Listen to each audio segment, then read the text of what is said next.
Yeah, absolutely. They definitely kind of prove what the CDC has collected nationally. And I want to give you this stat that they told me. They said their data reveals that 2020 marked the largest one-year increase in over a century. Just think about that. It is crazy to think about. And as you mentioned, our local numbers kind of show that there were upticks here as well.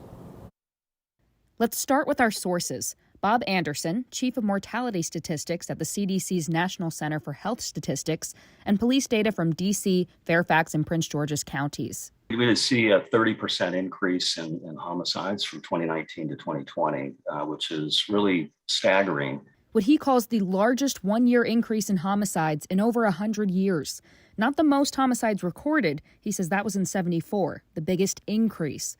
The second largest increase, Anderson says, was after 9/11, from 2000 to 2001, a 20% increase because those deaths were classified as homicides. But 2020 didn't have a single event like the terrorist attack that caused thousands of deaths. Figuring out what caused this increase is a bit of a challenge. The homicide rate was inching up over time prior to this, but the fact that this occurred in conjunction with the pandemic means that the pandemic probably had an impact, but we can't say that for sure. D.C. has certainly seen a striking uptick.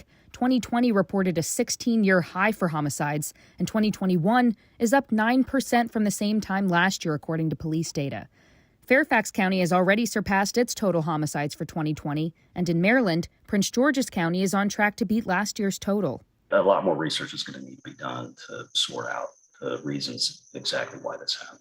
And how to curb it as we head into 2022.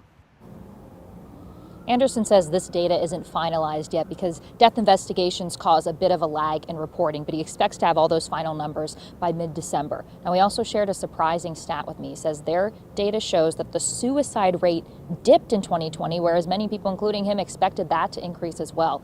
He said that their center plans to release a report on suicides next month. Tony.